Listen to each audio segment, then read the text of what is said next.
This morning I believe that you have come with a heart of expectation. ஆண்டவர் நிச்சயமாக நம்மோடு கூட பேசுவார் என்று ஒரு எதிர்பார்ப்போடு கூட நீங்கள் வந்திருக்கிறீங்க என்று சொல்லி நான் விசுவாசிக்கின்றேன். கடந்த வாரங்களிலே நாம் பார்த்த ஒவ்வொரு செய்திகள் உங்களுடைய வாழ்க்கைக்கு அது பிரயோஜனமாக இருந்திருக்கும் என்று சொல்லி நான் விசுவாசிக்கின்றேன். எத்தனை பேர் இந்த நாளில் கூடி ஆண்டவர் என்னோடு கூட பேச வேண்டும் என்று சொல்லி நீங்கள் வந்திருக்கிறீங்க? நிச்சயமாக உங்கள் பக்கத்தில் பைபிளும் ஒரு பேனாவும் ஒரு புஸ்தகம் இருக்கும் என்று சொல்லி நான் நம்புகிறேன். தயவுசெய்து ஒவ்வொரு வார்த்தைகள் நீங்கள் கேட்கும் பொழுது பைபிள் திருப்பி அந்த வார்த்தைகளை நீங்களும் படிக்கும்படியாக அன்போடு கூட கேட்கிறேன். Make a note of the Bible references when I give. அது கொடுக்கும் பொழுது அந்த ரெஃபரன்ஸ்கள் நீங்கள் எழுதும்படியாக கேட்டுக்கொள்கிறேன். திரும்பி அதில் நம்ம மறுபடியும் பார்ப்பதுக்கும் அது மெடிடேட் பண்ணுவதற்கும் உங்களுடைய வாழ்க்கைக்கு அது பிரயோஜனமாக இருக்கும். இந்த நாளில் கூடி நான் என்ன காரியத்தை பேச வேண்டும் என்று சொல்லி யோசிக்கும் பொழுது சங்கீதத்தின் புஸ்தகத்திலிருந்து சில காரியங்களை உங்களோடு கூட பகிர்ந்து கொள்ள வேண்டும் என்று சொல்லி நான் வாஞ்சிக்கிறேன். இந்த நாளில் கூடி we are going to look at a study on Psalms 119 verse number 33 to 40. சங்கீதத்தின் புஸ்தகம் 119ஆம் அதிகாரம் 33ஆம் வசனத்திலிருந்து 40ஆம் வசனம் வரை நாம் இந்த நாளில் நாம் தியானிக்க போகின்றோம். சங்கீதம் 119ஆம் சங்கீதம் என்று சொல்லும் பொழுது பைபிளிலே ஒரு லாங்கஸ்ட் சங்கீதமாக இருக்குது. This is the longest Psalms in the Bible. இந்த சங்கீதத்தில் இந்த குறிப்பிட்ட 119ஆம் சங்கீதத்தில் 176 வசனங்கள் இருக்கிறது. நீங்கள் கொஞ்சம் இந்த வசனங்களை நீங்கள் கொஞ்சம் தியானித்தீங்கன்னா, கொஞ்சம் ரிசர்ச் பண்ணிங்கன்னா உங்களுக்கு சில காரியங்களை இந்த சங்கீதத்தை குறித்து நீங்கள் புரிந்து கொள்ள முடியும். Psalms 119 is divided into 22 stanzas, each of them 8 verses long.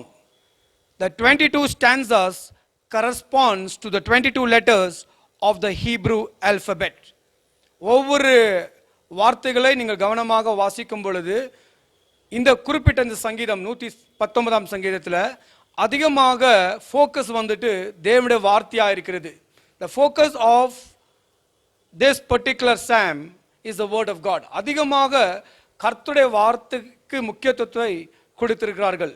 So I believe, please take time to read the entire psalm. இந்த சங்கீதம் 119ஆம் சங்கீதத்தை முழுமையாக நீங்கள் வாசிக்கும்படியாக அன்போடு கூட கேட்டுக்கொள்கிறேன். உங்களுடைய ஆவிக்குரிய வாழ்க்கைக்கு நிச்சயமாக இந்த வார்த்தைகள் கர்த்தருடைய வார்த்தையானது பிரயோஜனமாக இருக்கும். ஆனால் இந்த நாளில் நமக்கு கொடுக்கப்பட்டிருக்கிற நேரத்தில் நாம் சில வசனங்களை மாத்திரம் இன்றைக்கு தியானத்துக்கு பார்க்க போகிறோம். சங்கீதத்தின் புஸ்தகம் 119ஆம் அதிகாரம் 33ஆம் வசனத்திலிருந்து 40ஆம் வசனம் வரை முதலாவது உங்களுக்காக நான் வாசிக்க நான் ஆசைப்படுகிறேன். நான் உங்களுக்காக ஆங்கிலத்தில் வாசிக்கின்றேன். Psalms 119 33 to 40. Teach me, Lord, the way of your decrees, that I may follow it to the end. Give me understanding, so that I may keep your law and obey it with all my heart. Direct me in the path of your commands, for there I find delight. Turn my heart towards your statutes and not towards selfish gain. Turn my eyes away from worthless things.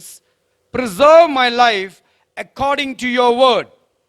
Fulfill your promise to your servant, so that you may be feared. Take away the disgrace I dread, for your laws are good.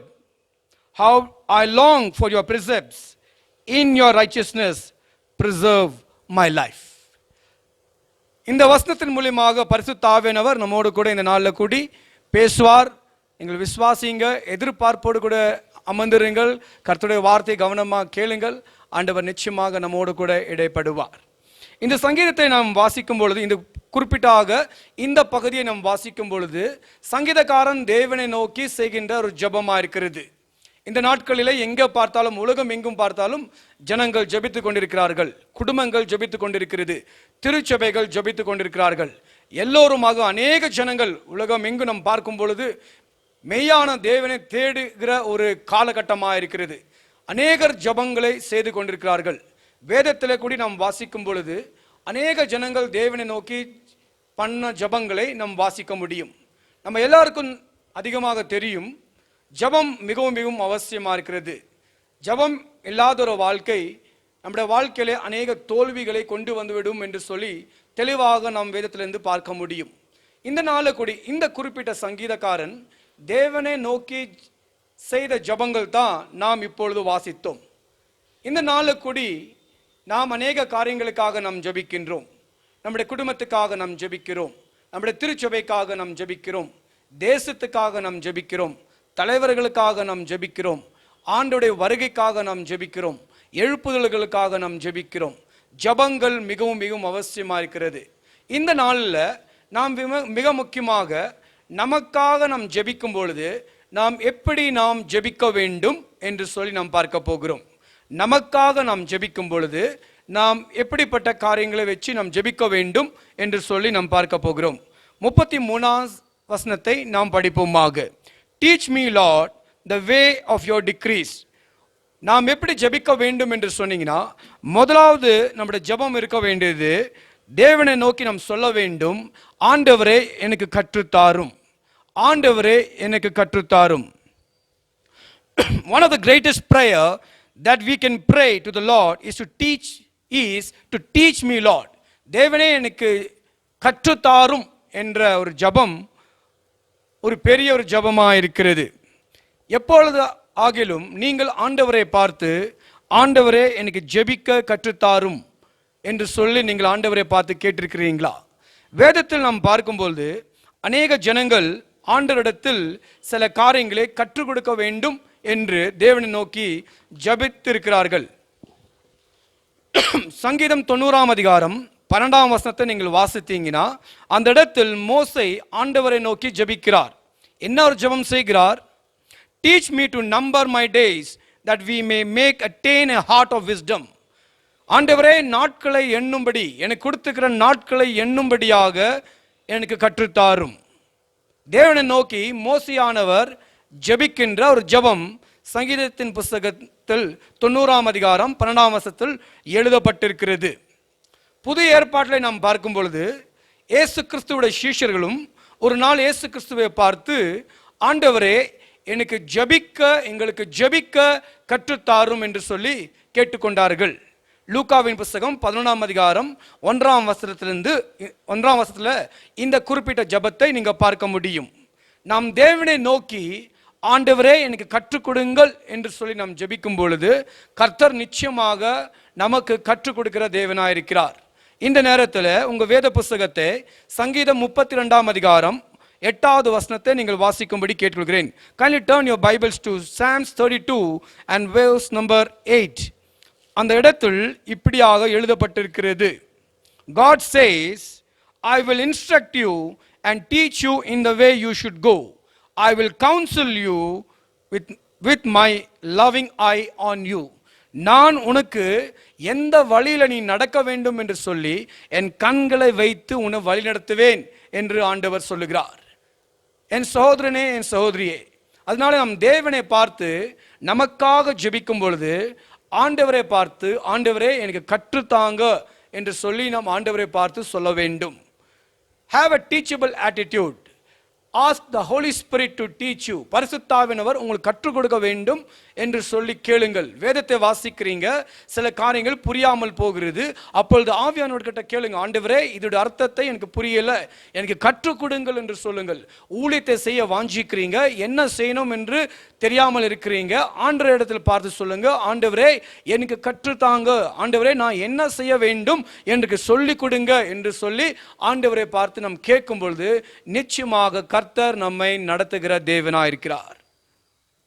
The Bible says, பரிசுத்தாவினவர் நம்ம எல்லா காரியத்திலும் சகல சத்தியத்திலும் அவர் நம்மை நடத்துவார் என்று சொல்லி இந்த கால வேளையில கூடிய தேவனை நோக்கி நாம் கேட்கலாம், ஆண்டவரே எனக்கு கற்றுத்தாருங்கள். அன்றைக்கு மோசேயும் இயேசுவின் சீஷர்களும் இயேசுவை நோக்கி தேவனை நோக்கி ஆண்டவரே எனக்கு கற்றுத்தாருங்கள் என்று சொல்லுகிற போலே நாமும் இன்றைக்கு கால வேளையில தேவனை நோக்கி நாம் சொல்லுவோம், ஆண்டவரே எனக்கு கற்றுக் கொடுங்கள், எனக்கு ஜெபிக்க கற்றுத்தாங்க, வேதத்தை புரிந்து கொள்ள கற்றுத்தாங்க, என் குடும்பத்தை எப்படி நடத்த வேண்டும் என்று கற்றுத்தாங்க, உம்முடைய ஊழியத்தை நான் எப்படி செய்ய வேண்டும் என்று கற்றுத்தாங்க என்று சொல்லி நாம் ஜெபிக்கும் பொழுது நிச்சயமாக கர்த்தர் நமக்கு கற்றுக் கொடுப்பார்.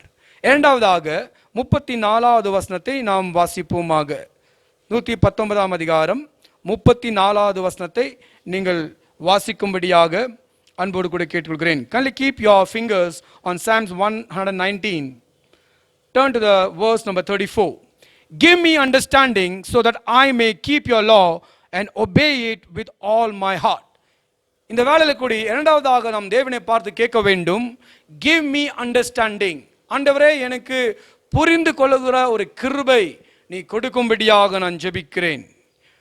அந்த வசனத்தை 34வது வசனத்தை நீங்கள் வாசித்தீங்கன்னா அதில் தெளிவாக ஒரு காரியத்தை புரிந்து கொள்ள முடியும். தேவனுடைய கற்பனைகளை நாம் கீழ்ப்படிய வேண்டும் என்று சொன்னீங்கன்னா, தேவனை முழு இருதயத்தோடு கூட நாம் அவருடைய வார்த்தைகளை கீழ்ப்படிய வேண்டும் என்று சொன்னீங்கன்னா, நமக்கு ஒரு அண்டர்ஸ்டாண்டிங் நமக்கு அவசியமாக இருக்கிறது. We must have a clear understanding so that we can keep the law, we can obey his commandments and we can obey the Holy Spirit in our life. நீதிமொழிகளின் புத்தகம் 4ஆம் அதிகாரம் 7வது வசனத்தை இப்படியாக சொல்லப்பட்டிருக்கிறது. நீதிமொழிகள் 4ஆம் அதிகாரம் 7வது வசனம் இப்படியாக சொல்லுகிறது. In all your getting, get understanding.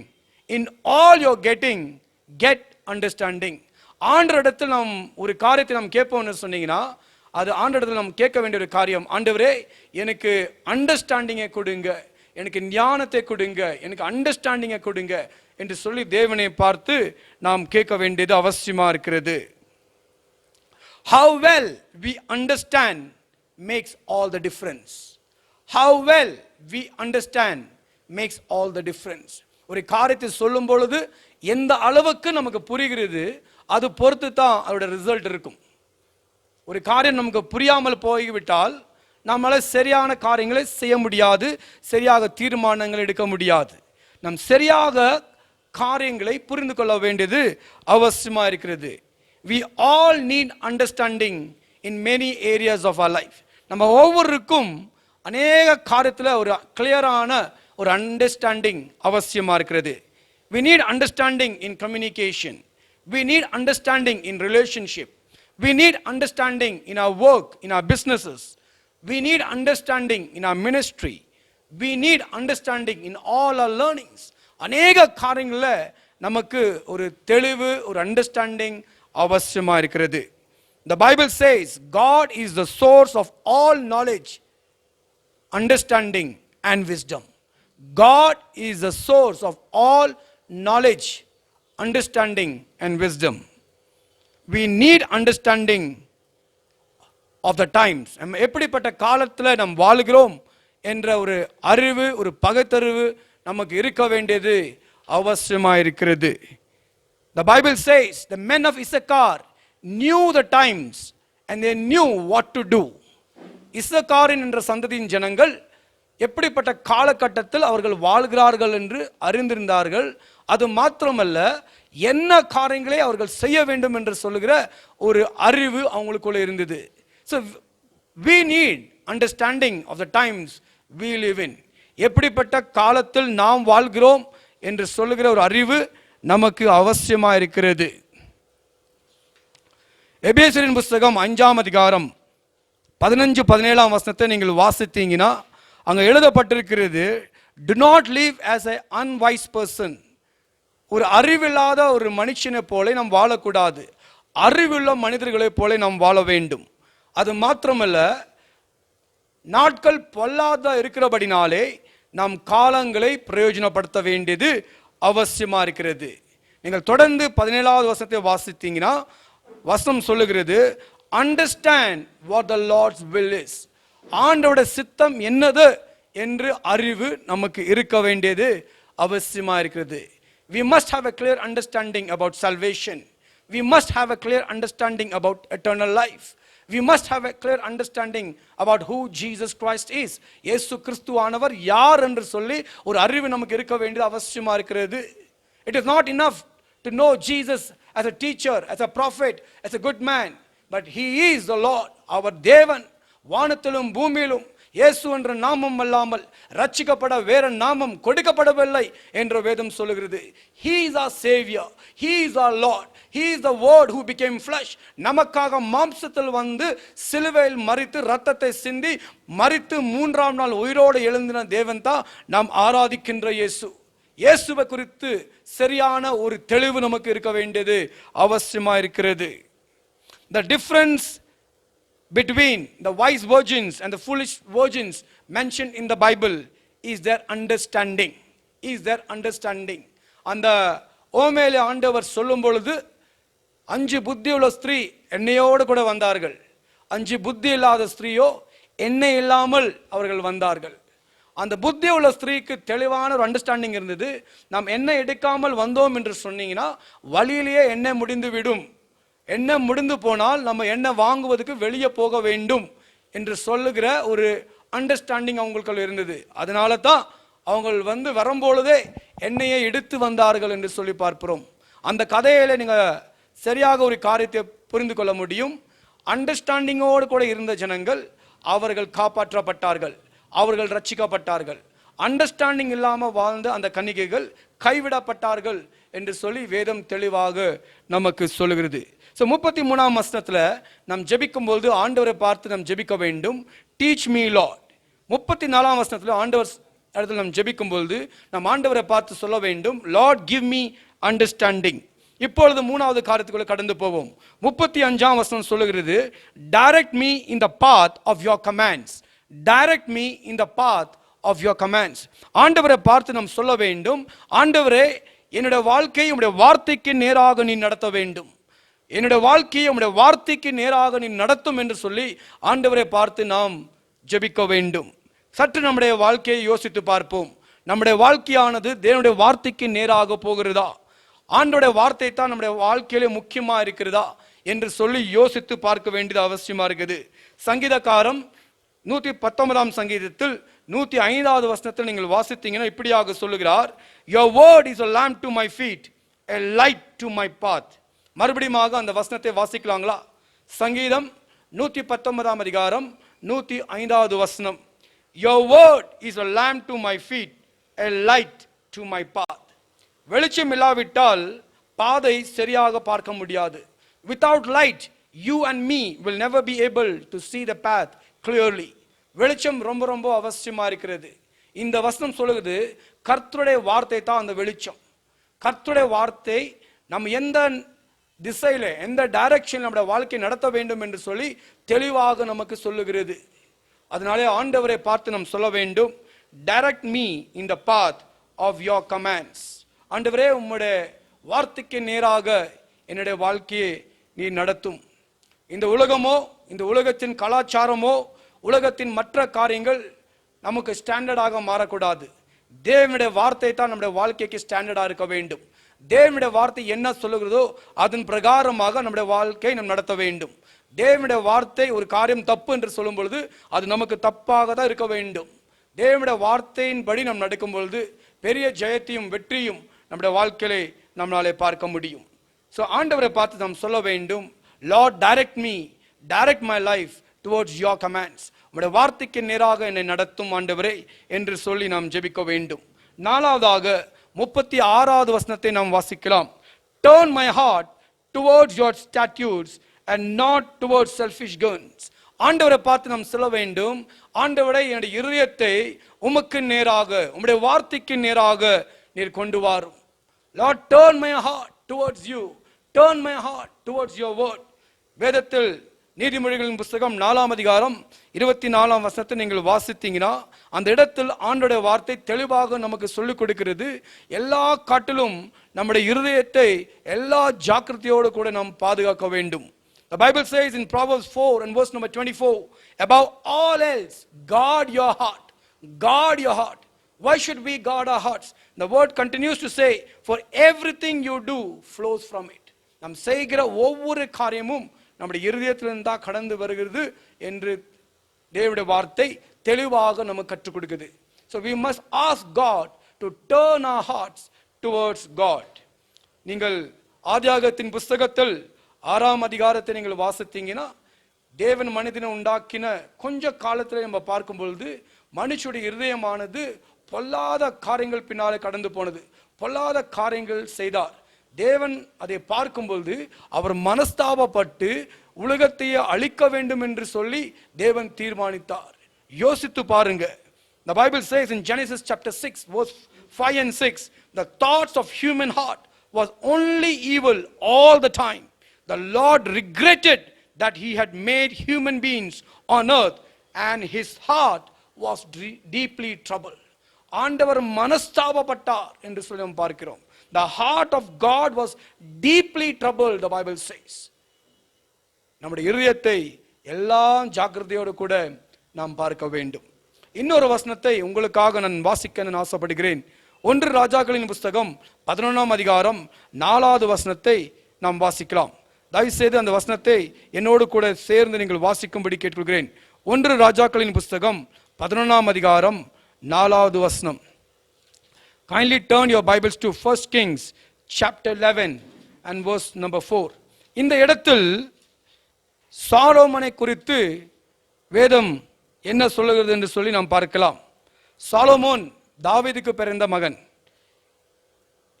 இந்த சாலோமோன் இடத்தில் தேவன் வெளிப்பட்டு அவனை தேவன் அபரிதமாக ஆசீர்வதித்தார். அவனை ஞானத்தால் நிரப்பினார். ஆனால் அவனுடைய கடைசி நாட்களிலே, அவனுடைய வயசான நாட்களிலே அவனுடைய நிலைமை எப்படி இருந்தது என்று சொல்லி 4ஆம் வசனத்தில் எழுதப்பட்டிருக்கிறது. 1 ராஜாக்கள் 11ஆம் அதிகாரம் 4வது வசனத்தை வாசியுங்கள். As Solomon grew old, his wives turned his heart after other gods, and his heart was not fully devoted to the Lord his God as the heart of David his father had been. இந்த வசனத்தை நேரம் கிடைக்கும் பொழுது திரும்பி திரும்பி வாசியுங்கள். இந்த இடத்தில் சாலோமோனை குறித்து அநேக காரியங்கள் எழுதப்பட்டிருக்கிறது. வயசான காலத்தில் அவங்களுடைய சாலோமோனுடைய மனைவிகள் அவனுடைய இருதயத்தை ஜீவனுள்ள தேவன் இடத்திலிருந்து விக்கிரகங்களுக்கு கொண்டு போனார்கள் என்று சொல்லி எழுதப்பட்டிருக்கிறது. அது மாத்திரமல்ல, ஆண்டவர் இந்த இடத்தில் சாலோமோனை அவருடைய தகப்பனார் தாவீதோடு கூட கம்பேர் பண்ணி சொல்லுகிறார். தாவீது எப்படி என்னை நேசித்தானோ, தாவீது எப்படி என்னை அன்பு கூறினானோ, அதே போல சாலோமோன் அன்பு கூறவில்லை என்று சொல்லி வேதம் தெளிவாக சொல்லுகிறது. அதனால தான் என் சகோதரனே, என் சகோதரியே, நம்முடைய இருதயத்தை பாதுகாக்க வேண்டியது அவசியமா இருக்கிறது. God wants us to love him with all our heart. நாம் தேவனை முழு இருதயத்தோடு கூட நேசிக்க வேண்டும் என்று கர்த்தர் விரும்புகிறார். 5வதாக சங்கீதம் 119ஆம் சங்கீதத்தில் மறுபடியும் வருவோமாக. சங்கீதம் 119ஆம் அதிகாரம் 37வது வசனம். Turn my eyes away from worthless things. பக்கத்தில் இருக்கிற ஜனங்களை பார்த்து இந்த வசனத்தை நீங்கள் சொல்லுங்க. Turn my eyes away from worthless things.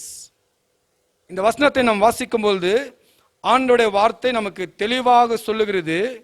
தேவையில்லாத காரியங்கள், எட்டர்னல் பெர்ஸ்பெக்டிவ் இல்லாத காரியங்களுக்கு பின்னாலே நாம் ஓடக்கூடாது.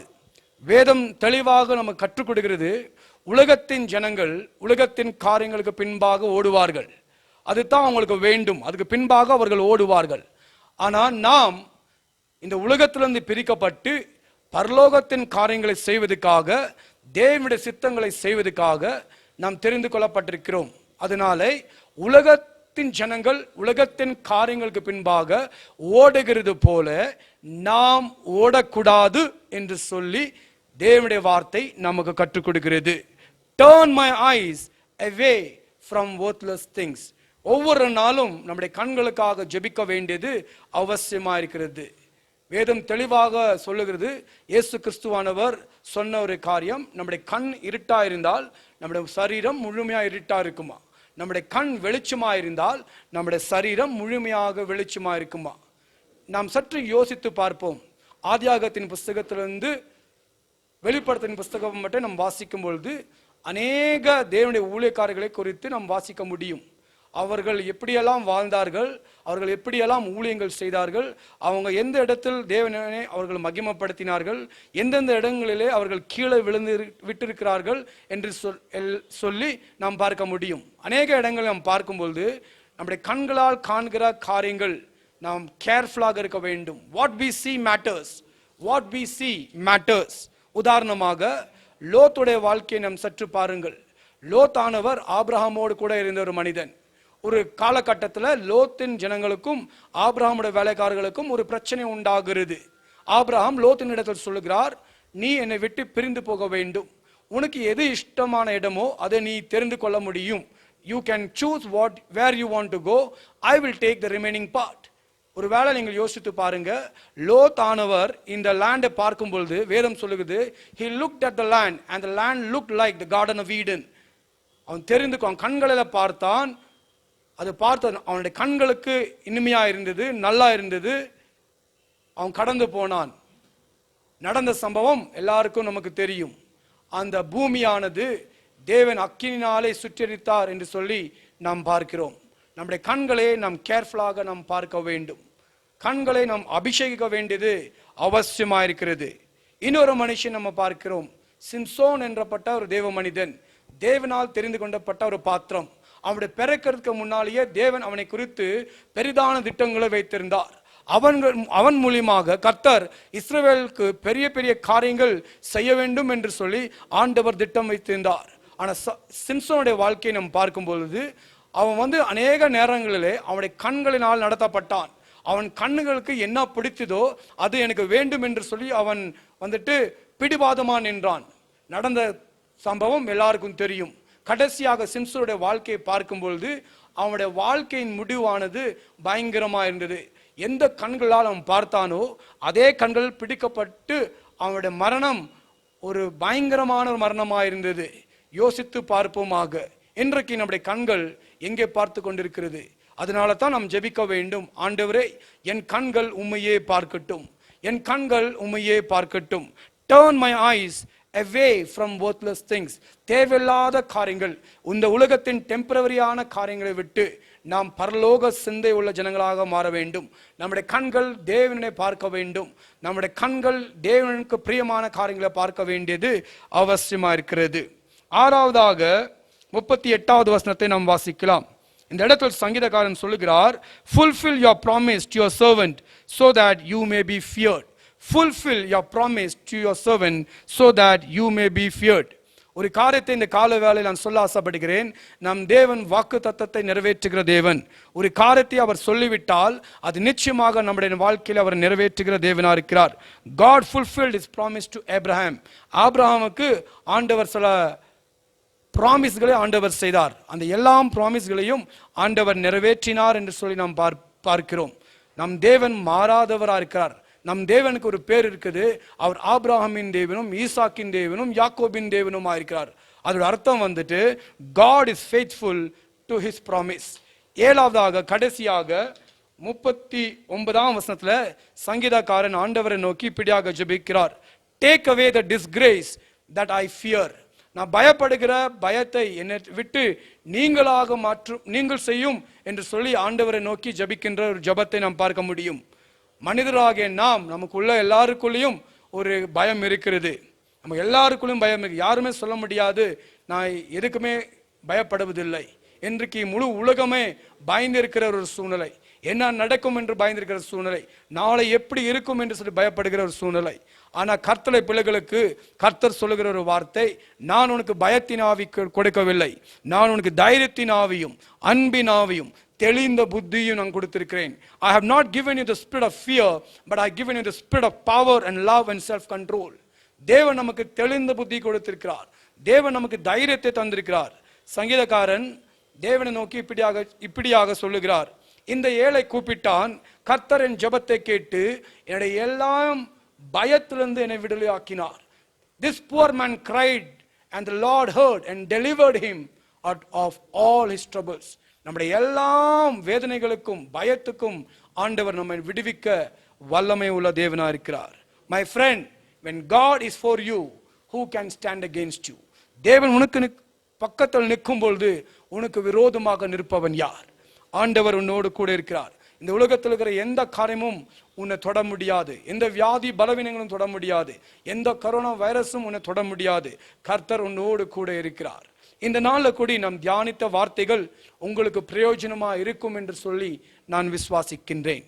முடிக்கிறதுக்குள்ளால மறுபடியுமாக ஒரு வாசி நம்ம பார்த்த காரியங்களை கொஞ்சம் ரீகேப் பண்ணுவோம். சங்கீதம் 119ஆம் அதிகாரம் 33லிருந்து 40ஆம் வசனத்தை நாம் கவனித்தீங்கன்னா, நாம் நமக்காக ஜெபிக்கும் பொழுது எப்படிப்பட்ட ஜெபங்கள் ஜெபிக்க வேண்டும் என்று சொல்லி நாம் பார்த்தோம். Firstly, pray to God, teach me Lord. Secondly, ask God understanding. Thirdly, ask God for direction. Fourthly, ask God to turn your hearts towards the word of God. Fifthly, ask God to turn your eyes. In other words, ask God to anoint your eyes to see the thing that pleases God. Sixthly, ask God to fulfill the promises that He has made with you. And lastly and seventhly, ask God to take away the disgrace that you feel.